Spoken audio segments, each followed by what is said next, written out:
Hello, everyone. GM. Welcome back to another episode of Overpriced JPEGs. I am very excited about today's episode because it is reuniting me with a team that I worked very closely with for quite a while last year.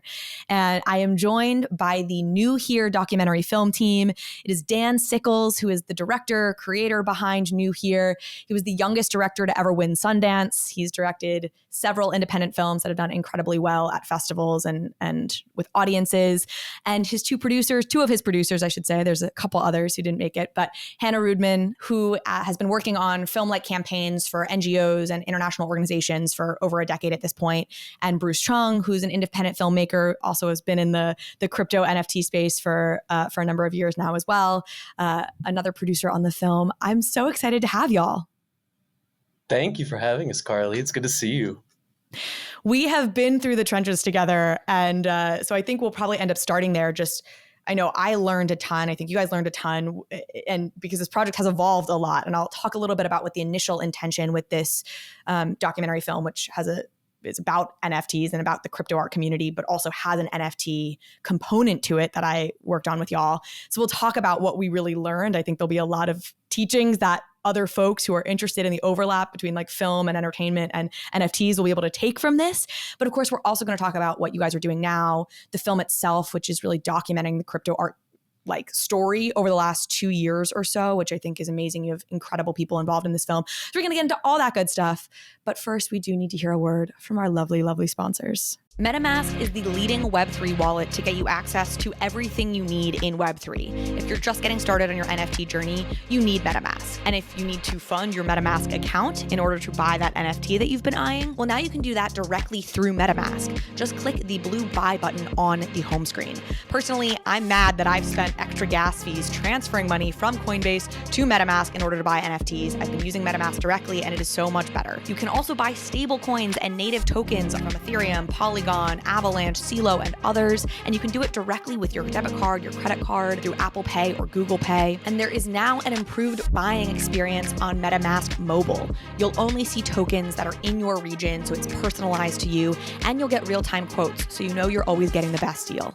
If you haven't downloaded MetaMask yet, what are you waiting for? Go try it out. You can learn more about buying cryptocurrencies with MetaMask at metamask.io/buy-crypto.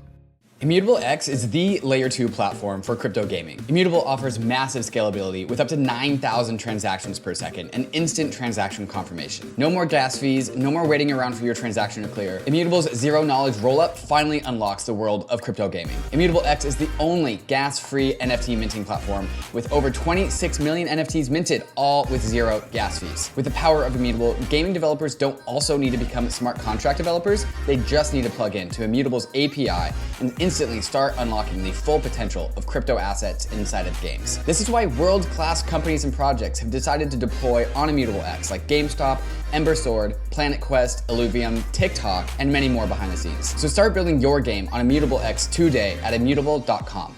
Okay. So I wanted to start from the beginning of like our collaboration, which is I think we met. I mean, it's been almost a year. We, I think, first met back in probably October of 2021. And we were on the boarded yacht together for Halloween. That's true. Carly. Shortly after we had like our first call, you and I met up in person at the first 8 Fest at NFT NYC. Very fun. And at that point, you knew you wanted to do this film. Dan, I know you as like a very determined person. You're like, once you get a topic in your head, you're like, nothing will stop me from making the film I want to make about this topic, or these people or whatever it is. So you were full steam ahead making a documentary about the crypto art space and what was going on, having sort of fallen in love with it yourself. You'll talk to us about that. And you were like, but I really want the community involved from day one in this project. And I want their voices heard in this. I want their input on how this should be made. I mean, if I'm going to make a film about the ethos of this space, like I need to subscribe to the ethos of the space in the making of the film. And one of like the goals that, we sort of had was how can we bring the audience in as essentially like equity stake partners in this, like treat them like a Hollywood financier would get treated and really have that like financial stake in the film. And we quickly realized the 10,001 incredibly challenging like legal restrictions that we were going to bump into trying to do that, especially trying to do that in the time frame we were trying to do it. Like if this was something where we had 2 years to just like plan the the drop mechanics itself alone, like maybe, but it was incredibly challenging. And I think I'll speed run through this because I do think there are some learnings that people could take from this.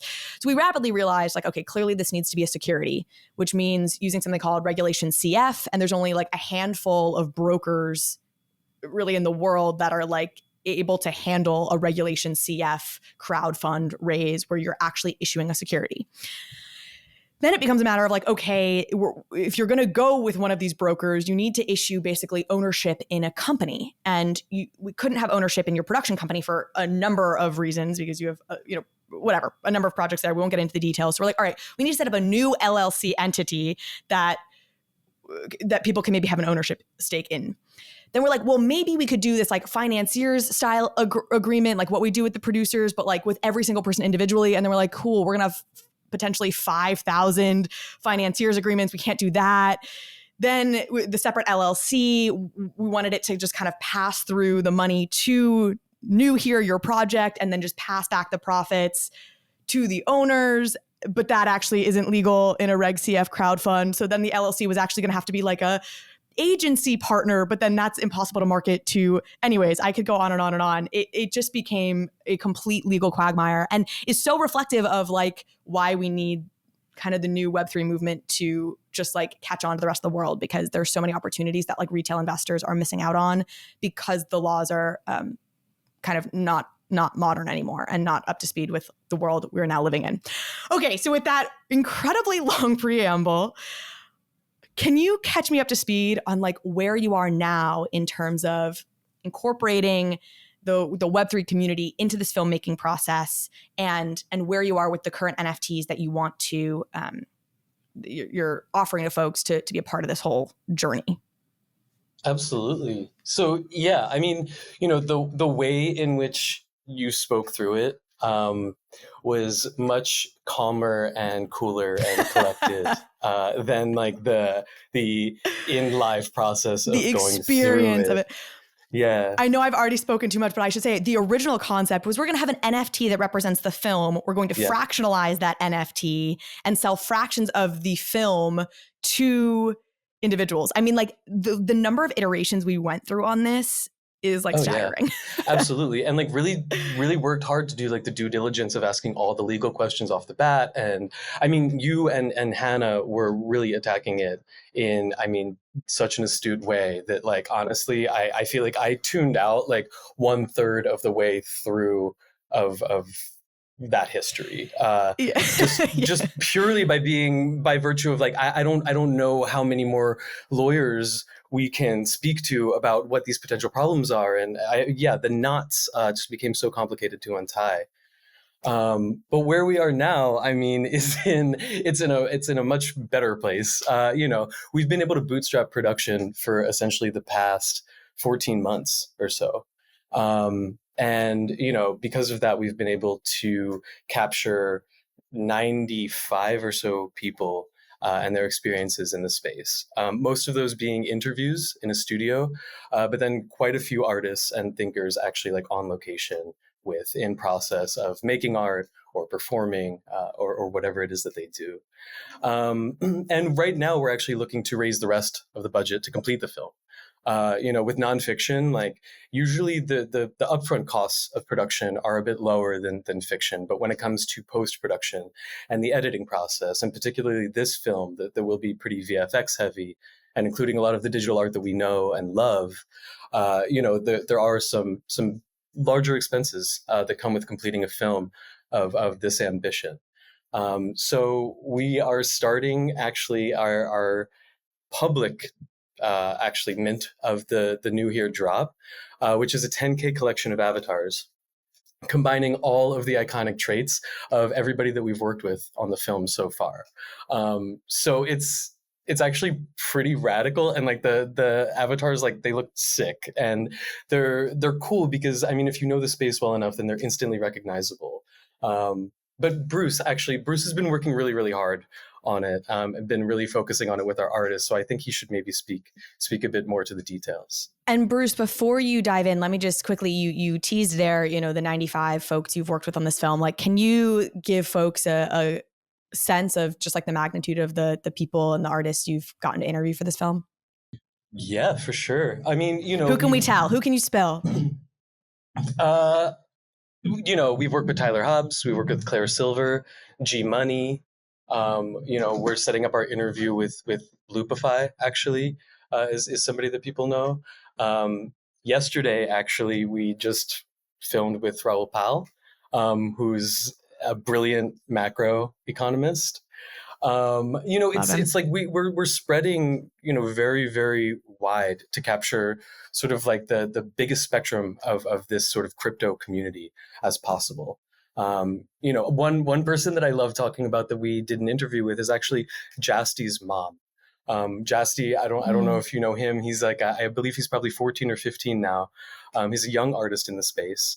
And we actually brought his mother into the studio just to really get that perspective of being the parent of a young artist who was making a killing in this new genre of art. So, it's really been a dynamic sort of arena that we've built to build the oral history of this space. How do you know when you're going into these conversations? How do you strike the balance between preparing questions and knowing what you want to get out of it, and also allowing the conversations you're having to ultimately shape the direction that the film goes in?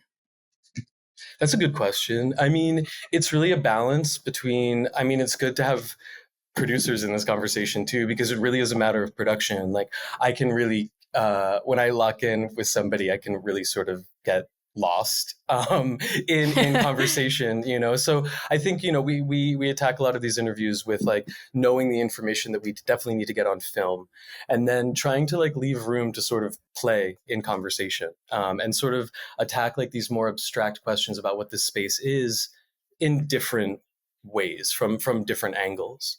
And that sort of is like the more, I think, kind of experimental, theoretical, philosophical kind of conversation that happens that I tend to get lost in a bit. So it's a matter of kind of juggling those different spaces within the conversation. But really, I mean, Hannah and Bruce, like we work very closely together before every interview, and really go through everybody that we're talking to share what we know about them and what we don't know. Yeah. Hannah or Bruce, do you have a sense going in, like where the person is going to fit in the film, like what scene they're going to be used in?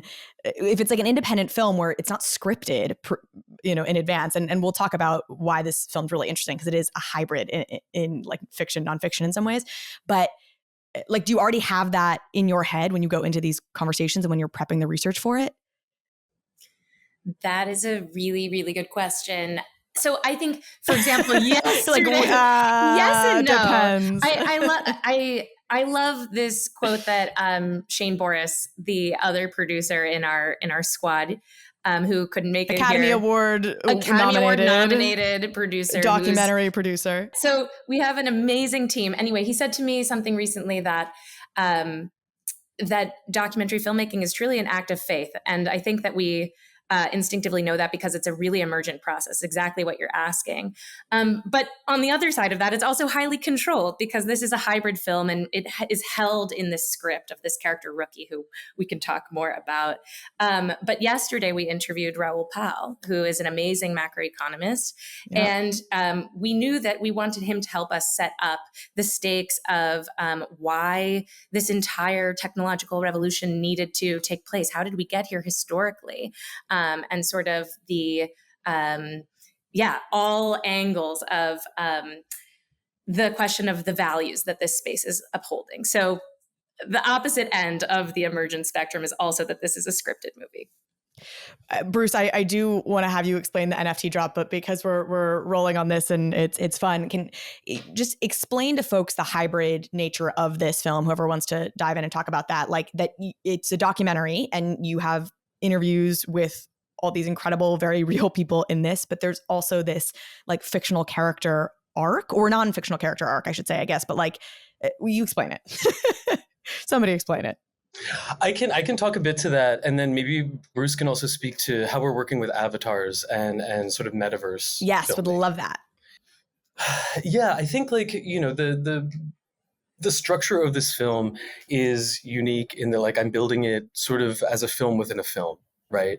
And really sort of aiming from to root it in the perspective of a new user entering the space, so that it's like a real kind of invitation slash subtle education in what it means to dive into Web3 and to this world of crypto art.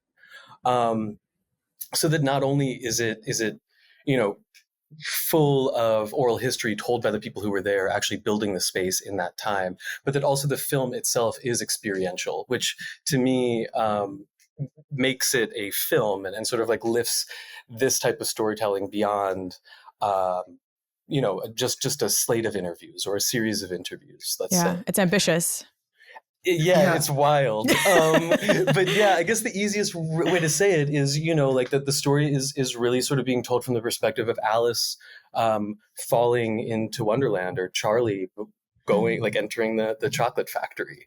Is the Charlie / Alice character a real person that you've effectively cast in this, and it's their real journey, or is that a kind of a fictionalized arc to help people enter it? Well, I mean, that's also like I guess a bit of like a nuanced question, because like I guess in everything that I do in like the nonfiction space, it's deeply collaborative. So with this particular character, I mean, I know who they are, they know who they are. There's plans for us to be filming together for sure. There's also like the subtle act of red pilling them. Like, I mean, they're cast for a particular reason. Like, I believe that they're very set to fall into this space in an effective and interesting way. So you have cast somebody who is like on the precipice of falling into this world fully. I found somebody who collects art on Instagram, who's very into like finding independent artists on Instagram and like through that means and actually like receiving the physical art, and is very into like Reddit and subreddits and, like these internet communities, but just hasn't really found the key that's going to unlock this particular space yet. So yeah, I mean, it's gonna be a bit. So this is very much a real person, and you're very much really capturing their journey, starting to discover NFTs and fall down the rabbit hole. Absolutely. And like where, what their character is it's related to their real life experience in a lot of ways. So that it's rooted in the real, right? And that's really how a lot of this process starts for me. I mean, that's how our crew came together. But to get to like also a deeper part of how we're working, it is part of the process for how we're working with individual artists, and particularly anonymous artists. And Bruce is doing like a lot of incredible and very thorough, deep work with people who are anonymous in the space to make sure that they're represented in our film. But Bruce, but Bruce, I would love to hear like how you're weaving in and interlayering the anonymity and the effects. You mentioned that earlier as being part of why this is an ambitious and sort of more expensive, maybe independent film project because of the VFX. So yeah, Bruce. One of the things that really excited me when I first met Dan was he told me he wanted the film to be set in the metaverse and be partially animated and combined, not just be a hybrid in terms of narrative and nonfiction, but also a hybrid in the form of the film. Real life animation, real life and 3D environment and graphics. And I think that way of working really lends well to collaborating with anonymous artists in the space who are taking on this other form online. Like Claire Silver, we know her as a CryptoPunk. So one of the challenges that we embarked on was like, how do we translate this, iconic pink-haired CryptoPunk into a cinematic character that we can empathize with, they can like tell her story and be vivid and real, So we've been collaborating with her and an incredible animation team called Nice Monster on like shaping this 3D form of Claire Silver, for example, and then we're gonna take on a similar approach with other anonymous characters in the film, like like Owen from Pseudo Swap or Gmoney, and not just the forums too, but also the environments they're in would also take on a different shape based on the people we're interviewing. Like Claire Silver's environment will of course look very different than like a Tyler Hobbs space, for example, or a Ben Nolan space. So again, to like give them credit real quick, like Hannah, like on one hand is really handling like the logistics and also sort of like the storytelling from like how we craft all of this casting and how we get these people in a room and on schedule, right? And then Bruce is sort of matching that with like following up with like, okay, what should your environment look like that we meet you in and all of that. So I mean, and none of that is a small task, so it's really big, and I give the two of them so much credit for really wrangling all of those conversations. Yeah, I mean, having worked up close or kind of seeing you guys work up close or closer than probably most of my audience has, certainly, like it's incredibly impressive. You're an amazing team and all together work just so well.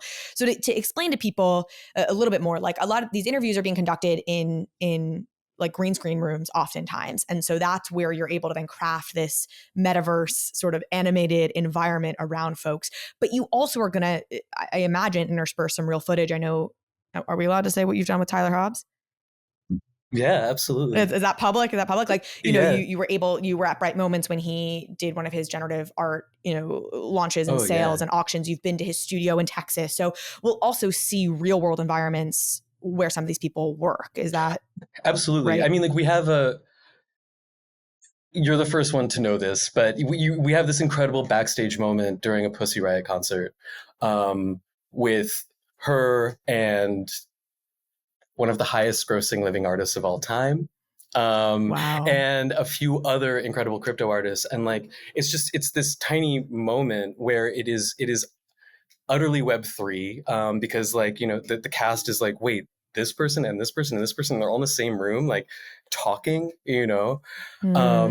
and, just one of these magical moments where our camera just happened to be backstage with Nadia because we had been working with her for a few days to be there to get it. And like, that's the magic of just of hanging around these crews for so long, and really forming these relationships with people in the space. I want to ask you about some of your other best moments or just fun moments from filming. And I'm honestly curious what Raul said. You gave that teaser, Hannah. And now I want to ask what has he said about why this needed to emerge in this moment?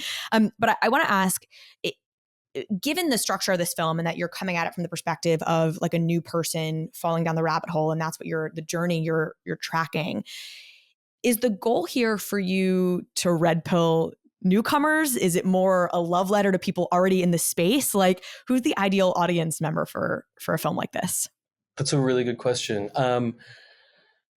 Honestly, I think the curious. It's a very vague answer, I guess, but I think crypto is still finding its audience, right? I think like this whole space is still figuring out like who it's for, which I guess also necessitates answering who it isn't for. And we definitely don't know that yet either. So, I think that the film is definitely an attempt to be like as wide of a half-sided hug as possible, right? And it's kind of like, like the hope is really like that people like leave the theater or, finish watching it in their living room or, and I will say this sort of a bit sacrilegiously, while they're watching the film in their living room, also looking up the work of some of these incredible artists. Like that, I think, is the work that the film is really trying to do.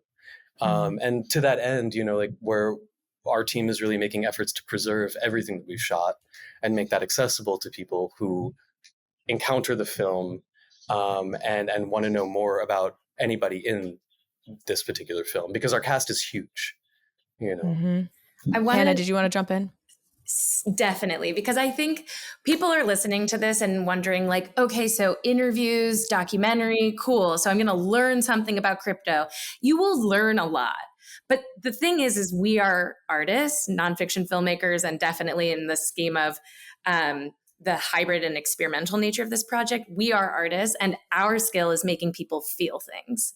And we want this movie to help people feel the bizarro spectrum of emotion and curiosity and frustration and excitement and fear and all of it that is encompassed in this space. I think people really forget that when they hear the word documentary. And part of shooting these interviews in a green screen environment is because that's also the extraordinary nature of the metaverse. It's literally an endless playground for our imaginations where these interviews can live, how they stack on top of each other on a screen even. And so there is all of that. And I also, God, I'm totally blanking on how I wanted to get to this one other thread. So I'm just going to take it anyways. Just go. I'm just going to go. I think in terms of also how it feels like we're on a crazy wacko adventure making this movie. And to kind of bring you into that, it's like I'm at NFT NYC 2021 at a helicopter launch pad with Jacob Riglin and Fuck Render and Beige. And I'm there with my DP and we're just like, okay, this is what it means to be a holder of an NFT. You get to go on a helicopter over New York City with Jacob Riglin. Oh, Fuck Render, why don't you come to our studio tomorrow? Fred, you down? You're going to show up? And then, yeah. And then a few months later, Hannah, like we're sitting in Austin, Texas, like hanging out with Tyler Hobbs in his studio as he like diligently shows up like every single day and sits down and like does his work as an artist. And like we get to watch that unfold after all of like the crazy like energy of that NFT NYC scene, you know, it's like, it is That's so cool. Of the internet, I feel like this process. I could see too how valuable it will be for the world to see the artistic process of a generative artist. Cause I think there's still a lot of people who don't really grasp how it's art, you know, or they're like, you know, there was pushback when people first started using paintbrushes or I should like photography, or they started painting on canvas as opposed to like church walls. People are like, oh, that's not real art. And I feel like people have the same impression of generative art of like a computer's doing it. But so to kind of document or getting to see a glimpse into somebody who's showing up every day for their art, which is partly writing code, like it just feels like it would be so valuable for the spaces like PR. That's a bit what's lost here for sure. You know, and again, like Bruce has spent more time in this space, I think, than anyone really on the team. And he's sort of seen it firsthand, especially in a place like CryptoVoxels, how people show up, you know, and how they build by choice. But I do think that is a particular narrative that really does get lost right now. Even Beeple, I mean, you know, every day is obviously everyone knows that narrative, but like Beeple was also making clips for music videos for free for lots of artists for years before Beeple became Beeple, you know, and there is a consistency of dedication throughout from the great artists in this space that the film is definitely looking to capture. Okay, we're gonna come back to talking all about the film and again, best moments and learnings and like almost telling us a little bit of this history. But let's talk about the NFT before we get too deep into this. Bruce, I'm bringing it back to you now. So folks have gotten a little taste of this. Like you've already done some NFT drops that were geared towards, I feel like DAOs or maybe more whales in the space. You can correct me. And now you have this avatar launch coming up on the 28th, though actually, or on the 26th. You'll be hearing this on September 28th. So the public mint will have just gone live. Bruce, can you tell us a little bit about the Avatar NFT project and what folks should expect there? Oh yeah. And Dan and Hannah, feel free to jump in too. We started creating these pixel art portraits about a year ago, right after NFT NYC 2021, as something we just want to do for fun. Like we had interviewed all these amazing artists in the green screen room, and we wanted to, you know, like honor them by drawing these like cute pixel art avatars of them, you know, like Claire Silver and Andrew Wang and Fuck Render, people like that. And so we were, and you know, part of the challenge and fun of creating these pixel art characters was like, how do we unify these artists together? You know, how would like a Bored Ape translate into pixel art? How would a Fidenza translate into pixel art? How would a Punk how would they all stand together into one collection? And we were just, this became kind of a ritual for us. Like after every shoot, we would, just like talk to the artists and like get a sense of them, sometimes collaborate with them on how these avatars would come together. It wasn't conceived initially as an NFT project, actually. It was just like something we were just doing as an experiment. And at the beginning of the show, you talked about pivoting. Early this year, as we transitioned from like the Reg CF approach to fundraising to something a little bit more crypto native, we were looking at these NFT projects. We were looking at the avatars we drew, and we realized that this could be something that could be taken a step further and used as the foundation of a generative art collection. Perhaps like, what if we were able to like remix traits from XYZ artists together and combine it into a shared collection of all these people mixed together. So the drop is it 10,000?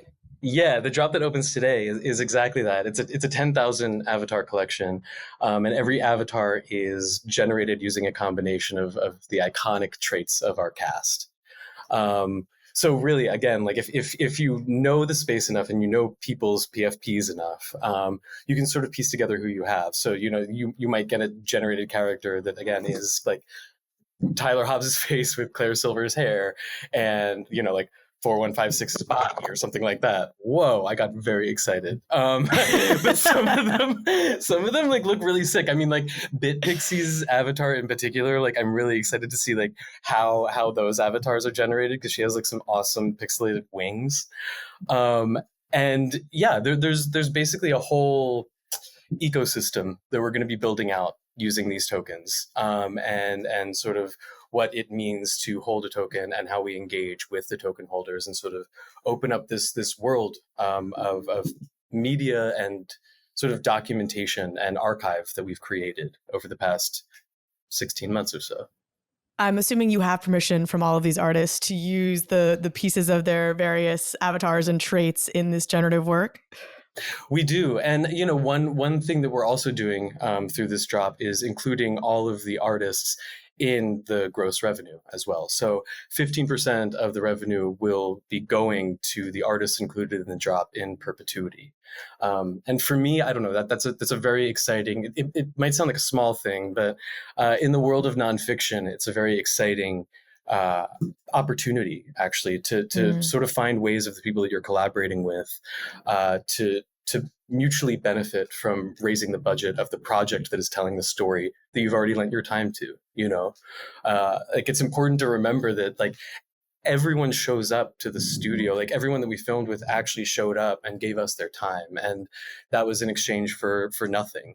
And then for that, I think it's really cool to be able to recognize them using this tech. CoinShift is a leading treasury management and infrastructure platform for DAOs and crypto businesses who need to manage their treasury operations. Every crypto org needs to manage their treasury, and CoinShift offers a simple, flexible, and efficient multi-chain treasury management platform built on top of the extremely secure Gnosis Safe. With CoinShift, your organization can go from primitive single-chain treasuries to expressive, flexible, multi-chain features such as global user management, global contracts, proposal management, and many other features that can be shared across an entire organization. CoinShift layers on powerful treasury management tools on top of the proven security of Gnosis Safe, allowing users to save time and reduce operational burdens and gas costs. CoinShift even has data tools like account reporting across the 7 chains on which it operates. Used by industry powerhouses such as Uniswap Grants, Balancer, Consensus, and Messari, CoinShift is speeding up the coordination and efficiency of the organizations that use it. In DeFi, you have to keep up with the frontier, and CoinShift makes that easy. So sign up at coinshift.xyz/bankless. There is a brand new staking feature in the Ledger Live app today. We all like staking the assets that we're bullish on, and now you can stake 7 different coins inside the Ledger Live app. Cosmos, Polkadot, Tron, Algorand, Tezos, Solana, and of course Ethereum. With Ledger Live, you can take money from your bank account, buy your most bullish crypto asset, and stake that asset to its network, all inside the Ledger Live app. Through a partnership with Figment, Ledger also lets you choose which validator you want to stake your assets with. And Ledger is running its own validating nodes, offering a convenient way to participate in network validation, and it even comes with slashing insurance. Ledger Live is truly becoming the battle station for the bankless world, so go download Ledger Live. If you have a Ledger already, you probably already have it, and get started securely staking your crypto assets. Hannah, what can you tell us about this ecosystem? If I go and buy one of these avatars, like what is the ecosystem I'm sort of entering, and what can I expect from a benefits perspective and being a part of this team? Cool. It would be much easier to say the list of what I'm not allowed to talk about right now is unfortunate. But I think what I can say is this project is born of collaboration with the artists that we're working with. And that's what's most exciting to me is the artist collaborations that we will be creating and sharing with the people who are part of our community. And I want to also give credit to our amazing associate producer, the Crypt Keeper, who has built a Discord community for New Here, 11,000 people strong. And our Twitter as well. And we've been hosting events IRL and in the metaverse. And those are also extraordinary opportunities to connect really intimately with artists and to meet the cast. And I think that offering that kind of access in a way that feels good, that's what we're really good at. And that's what we're really excited to continue to do. And yeah, obviously what I can't talk about is the profit participation sort of question that looms large. And we're figuring that out too. But like, that's why we didn't take the easy route of financing this the traditional way. I can very much attest to you guys consistently choosing to make this way fucking hard for the sake of, I think, creative purity and really like the community at large. And I just say I have no financial stake in this film. So any praise I'm lathering on the team, I have literally no stake in this other than appreciating what you guys have done. Some brass tacks questions. People can go to the website and see this, but like mint price and then like kind of immediate any next step, should they go to the Discord, typical NFT project in that sense to kind of keep up with any new announcements that might be coming out? Absolutely. Yeah, you can mint a New Here avatar now. The public mint is open today. And the mint price is 0.088 ETH each. Was that a significance? Like, is the 2 8s of significance in some way? Not that I remember. I feel like there was definitely a conversation about it, but I feel like we have like so many conversations on like that granular level that I kind of have lost the details there. Feels like that's like a Kai Turner contribution of some sort. I think it is, and there are numbers, there are hard fiat numbers that this film is trying to meet, right? I mean, like it's like, that there's the hard cost of real labor that goes into filmmaking. Like these movies don't fall out of the sky, and I say that being somebody who really believed that they did until I ended up on my first set, and I was like, oh wow, like it's 8 phone calls to get a picture car on set, like just the car that you film, like just even these small details that no one really knows. And I mean, with this, there is the magnitude of having a global production and wrangling, obviously close to 100 different voices.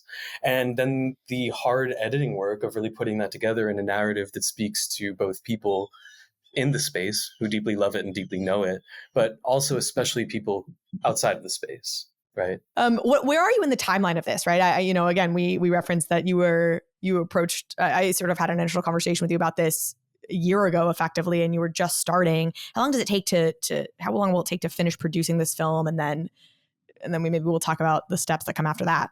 Yeah, I feel like a fun place to answer that question is with Bruce on sort of where we're at with visualizing this, and especially on the VFX side of things, that sort of like zooms us in. The short answer is like, we're trying to have this ready to go in next October. So it's a journey. And yet we sort of know where we're going because there is this arc of a script that is sort of holding the pieces together. So are you largely finished conducting your interviews, and then you'll pick up additional ones as like special opportunities arise? Exactly. Yeah, we're mostly done filming interviews. There is one more location that we're thinking to hit to sort of centralize ourselves on a different continent and make the set accessible again in a way that it hasn't always been, right? We've done a lot of work in the States and obviously capturing people who have come in internationally here. But it's important that the film, is also decentralized, so to speak. Can you say the other continent? Yeah, we'll be probably going back to, well, our team will definitely be going back to Europe as a unit, but then we will have production happening in Western Africa and Eastern Asia. That's awesome. I sort of a leading question because I was pretty sure you guys were going to Africa, and I think I knew that. And I was just having a conversation with folks like, I think Nigeria has like the third highest crypto adoption of any country. And I do think capturing what's happening in Africa is, you know, I'm going to have more conversation in this podcast about it because I do think people don't really realize like how in this space a lot of folks on the continent of Africa are, and important to highlight, I think. Absolutely. Yeah. There's some great work going on in Senegal and like you're saying, in Nigeria as well. Incredible artists doing a lot of like community work there too. Actually, like doing a lot of like really grassroots onboarding work, which is always awesome to hear. Yeah. Treasure DAO, apparently the Treasure DAO community, like some of the specific games that have been built on Treasure DAO, like Battlefly, like the majority of holders are African. And anyways, gonna dive in. I haven't done my full research on that. Is in the film actually. So John was somebody that I spoke with about. I mean, it was an incredible conversation, basically about creating value, creating currency, creating value, right? And his mind is brilliant. So it was an incredible conversation. I love that community. Are you primarily focused on crypto art? Or how much is it crypto art and how much of it is like NFTs, including kind of the PFP craze and maybe cryptocurrency generally, as you think about the arc of this story? Yeah, you know, eras kind of bleed into one another here.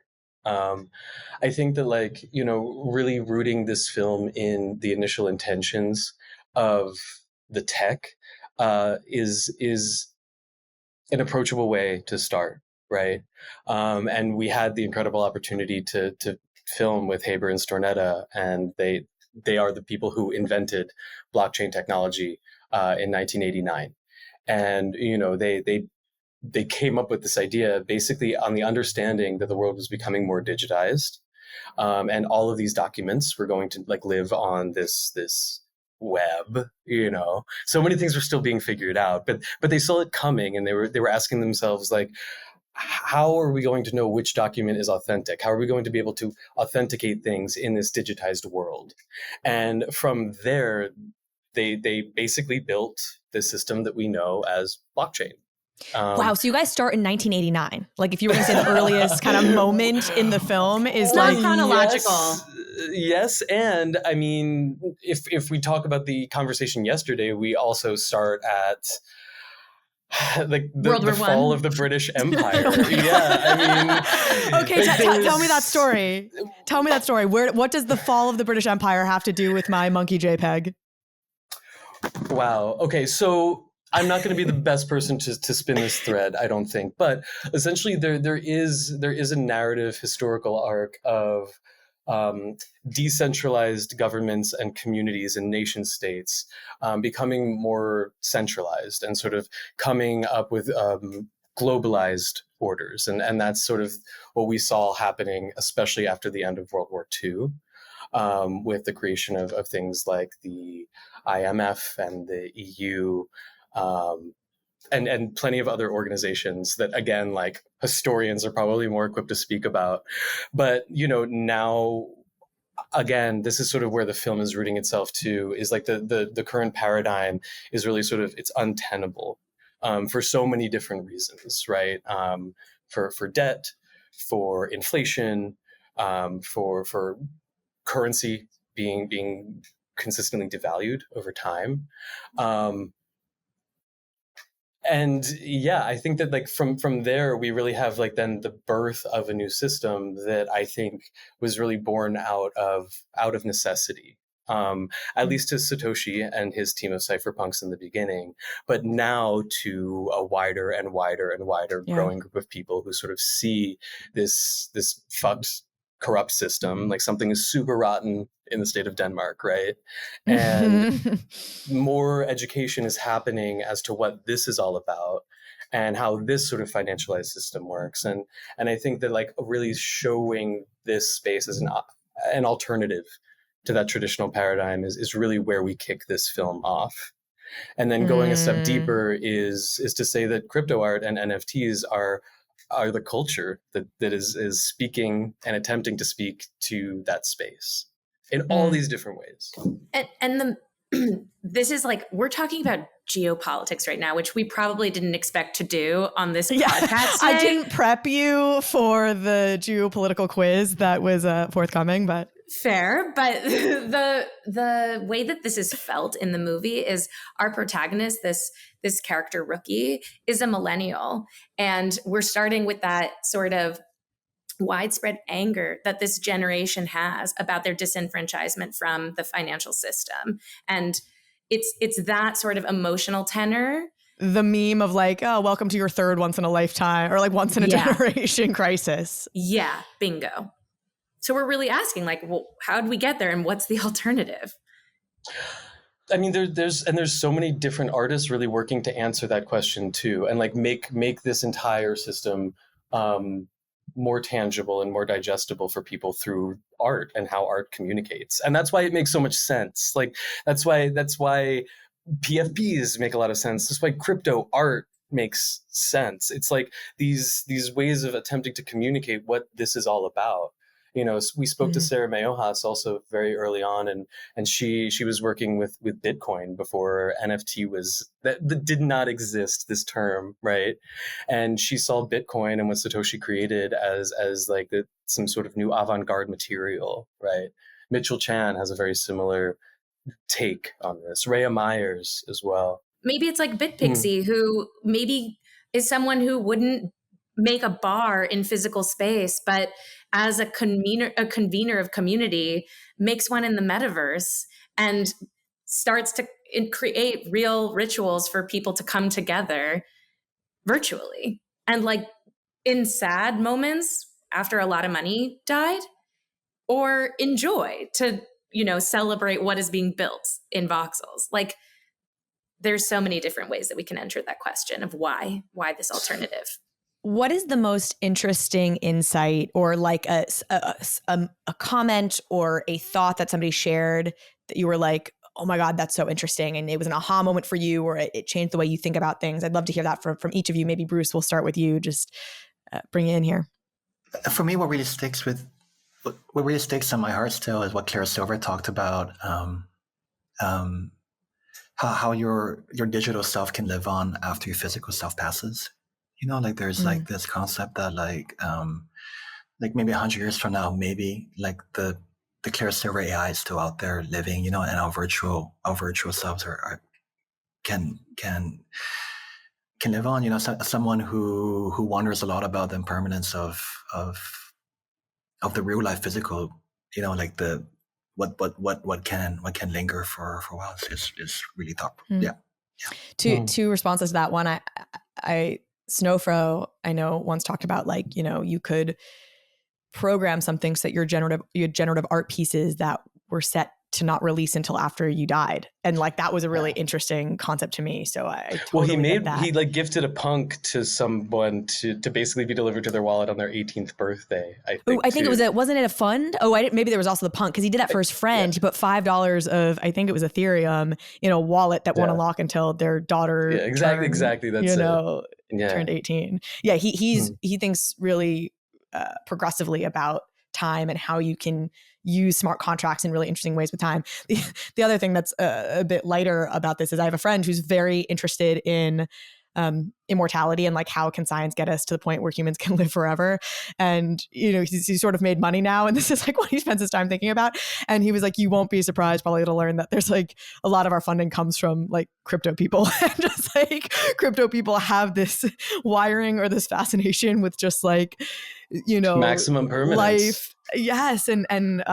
So very interesting. Okay, Dan, Hannah, who wants to go next? I honestly, it's a really hard question to answer. And like, I don't know even how to like reduce like the encounter, but like Sarah Zucker is like I stole it from you, Hannah. Okay, we can well, that means this is a really good moment. Let me preface this and say, so these three people have been talking to like the most interesting, well-known people who have been in the crypto NFT space, and these are the things. And the two of you feel like the same moment stood out. So now I'm extra eager to hear what that moment is. There's something about Sarah, and I think it will come through in film for sure. But it definitely comes through in the physical. She transports you in talking, and like there's just something super, to steal her word, like erratic, just about her presence, and like she's one of the more she's one of the most spiritual people, I'd say, sort of in the space, but has like a very clear and articulated understanding of what that spirituality means in like the digital realm. And yeah, whatever. Anytime I see Sarah, I'm just like I just want to absorb everything that she says.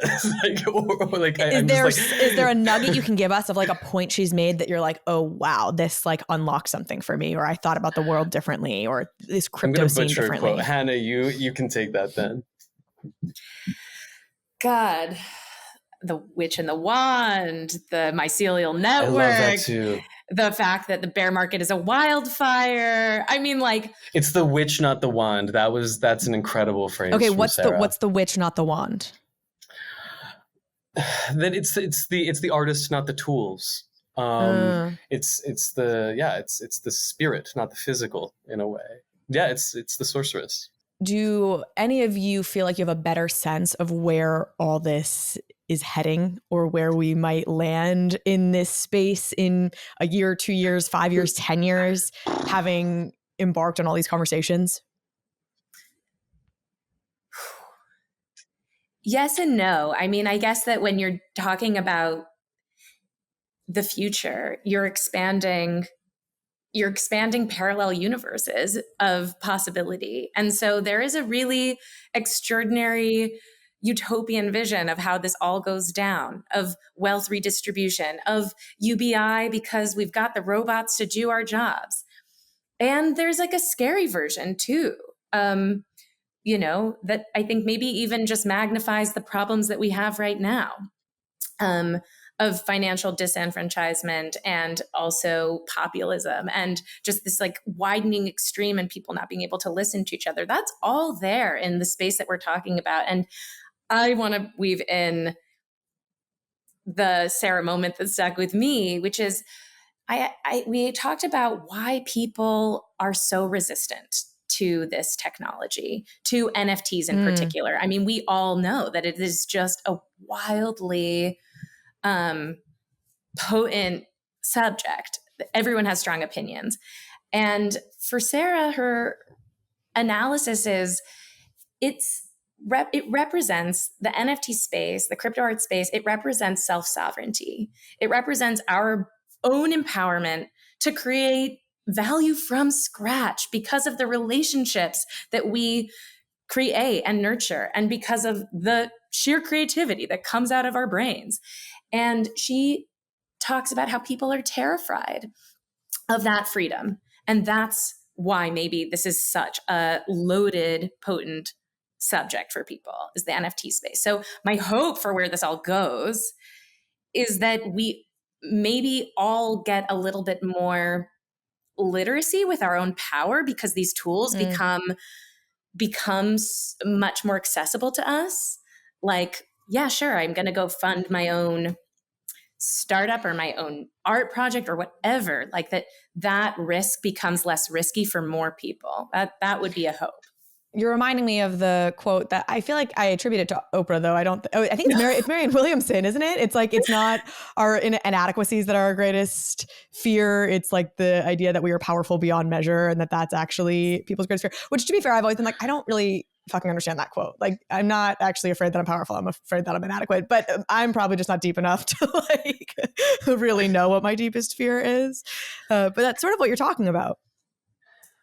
Yeah, I know. I think that there is absolutely something to that, for sure. And I think that that's also why, like, I mean, to Hannah's point, like we're still very much, I think, in this like spark phase, and like it is it's inevitable, kind of like what's coming, but like it's also going to be spreading everywhere in all directions. I think like we can definitely answer that by saying that artists will still be here, artists will still be doing their thing, and they'll still be trying to figure out how to talk about like what all these systems are doing to each other. But I definitely think that like, yeah, we're going to see more and more powerful systems use this tech to leverage the value that they can create for their communities in whatever ways. Like again, like for Bored Ape, that might mean actually dropping ApeCoin into all of their holders' wallets. For other people, that might be access to education. So I think we're going to see all these incredible use cases. But yeah, I think also as a team, we're so concerned right now with figuring out how to articulate this in a way that is digestible to the most amount of people so that they can also get hip to it. Because there are so many communities that when tech like this does come about are just immediately just kind of left on the fringes and the margins without any sort of access point. And that's really what we're trying to provide here. Yeah, and also we're talking at a crossroads right now. Like, we're a few days after the merge, which was one of the biggest crypto events, in past year or two. But also we're at the edge of a recession. We're still deep in a lingering war, in Europe. And so I feel a lot of like mixed feelings right now about the future and what could happen. But ultimately, like this is I'm also optimistic because we have this profound tool at our hands right now. This open source community, this open source like NFT movement that we can all collaborate on and build on together. So like how does our generation meet this moment with this tool is something that I'm optimistic. And I have to piggyback on the profundity from Bruce for a moment. It just reminded me of something that we heard from Nadia Pussy Riot when we filmed with her back in March. Really, the height of the devastation in Ukraine, and as a Russian dissident, she's on the front lines of that in a massive way. And we had the honor of filming with Nadia on the 10th anniversary of her imprisonment. So really, really charged day. And Nadia is, as many of us should know, or hopefully will know, and I know you've had her on your podcast, Carly, is an activist, right? And she talks about it like the age of 14, coming to the realization that she would rather just live in a dumpster than be courageous every single day of her life. And it's seeing someone with that level of courage and not giving a fuckness that makes me optimistic, who is so committed to this space and what it can do for humanity and for anti-censorship sort of future, and for the, and just a general sort of like vision of humanity. That gives me hope that we have people like her in the space as well, who realize the potential that Bruce kind of laid out too. Well, it's so funny, like people who say, what's the use case for crypto? And then you think of somebody like Nadia or, people coming out of Ukraine, and it's like, you know, honestly, how lucky you are if you can't see the use case for crypto. You are in a small portion of the population that is in a very, very fortunate situation in your day-to-day. There's an artist that we're working with in Iran, who makes art that is anti-regime, right? It's very dangerous. Who's anonymous, obviously. I was reading about him. Or do we know gender? Okay, we do know. And I mean, he's an incredible artist, and his story's phenomenal. And using again blockchain tech is basically the only way that his art can get out of Iran. And part of making his art is also again putting it on chain, like making sure that like people are aware that these events happened and that they're being communicated through his art. So not only is it the piece, but it's also sort of time stamped, which is super important to point out about what this tech can do. It does create sort of that objective layer of truth, so to speak. So I want a bunch of people to see this movie because I think it would be great for the space, great for the world. What does distribution for something like this look like? You get the movie made, we sell our 10,000 NFT avatars, the movie's like, what comes next? Yeah, that's a good question. Like there's a few different ways in which this goes. The more information that comes out about other cast members and the film, I think that it's going to draw more attention to the project, which means buyers then start asking questions too. And like that's something that we evaluate when and if that happens. Like for me, I have a lot of experience like waiting until my film is done and finished and in a state that's like really ready to be shown, and then taking it to a festival like Tribeca or like Sundance and having like a real moment where we premiere it and we show it, and then from there you sell it to be distributed to a distribution company, to a streamer, or any combination of the two of them. But that's really what like the landscape looks like today. I think for our team, also by virtue of knowing really the incredible amount of footage and information and data that we have about the space, I think that it's important for us to maintain independence as much as possible. And again, that creative freedom as much as possible. So that's really why we are turning to this NFT drop in the community to sort of also help support this project getting produced in that way, so that we don't really have to like let anybody into it who might not have the same sort of mutual benefit interest as we do. So putting some of that into like lay person speak, I feel like something I learned working with y'all is like one route is you just get a buyer who comes in, a Netflix or a big streamer who says, hey, we just want this film, and great, it gets released on there. The other route would be to release at festivals, to have a theatrical opening. People in theaters like around the world, in theory, can see it. You'd sell to different distributors who sell by region, et cetera. And then, getting bought by a streamer. What I hear you saying is like you want to maintain flexibility to like honor essentially the integrity of the project. And I know you guys have experience selling to the big streamers, but it's like we want to hold off and until we really are able to finish this thing to its like creative completion before we start evaluating where it goes in the world, so that it's what we want it to be. So, I mean, my first film, Mala Mala, I spent 3.5 years in Puerto Rico documenting the trans liberation movement. And that was a film that was really difficult to sell, right? It came out just before this wave of trans awareness and trans lib kind of happening stateside too.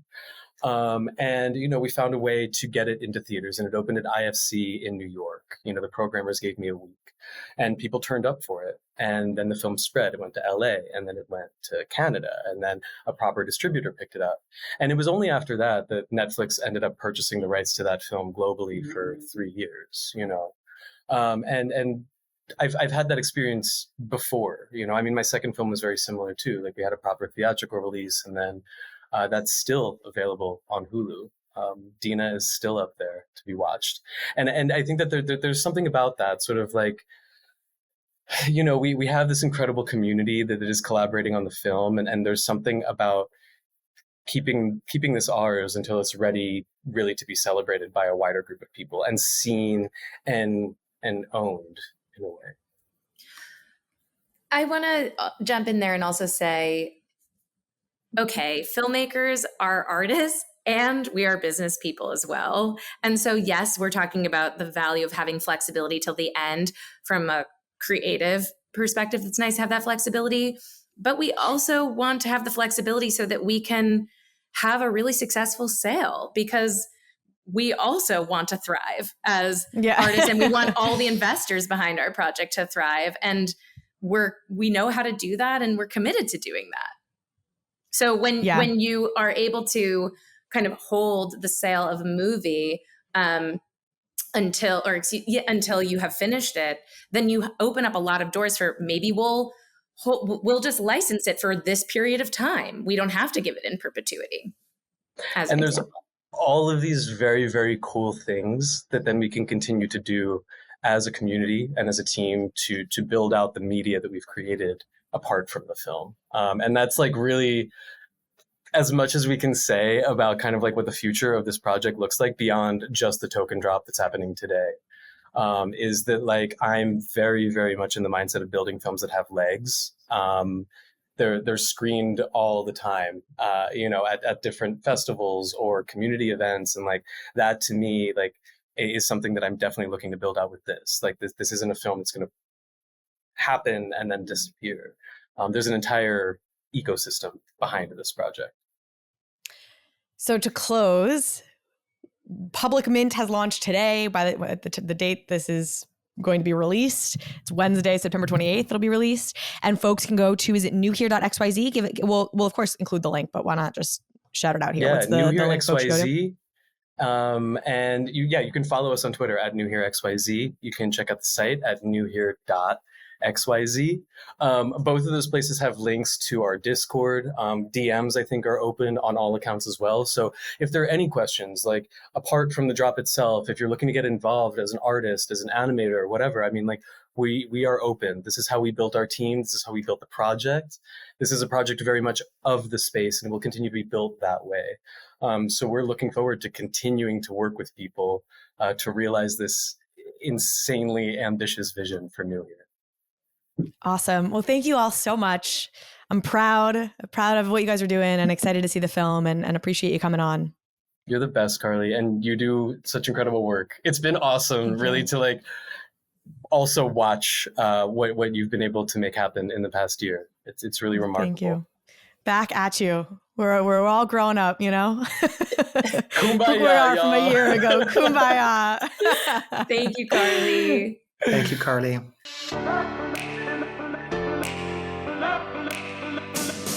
Thank you so much for watching this episode of Overpriced JPEGs. If you liked this conversation, if you liked this episode, please go ahead and hit subscribe. It helps me out, it helps the show out, and it means you will get alerts and updates when we post new content. Thanks again.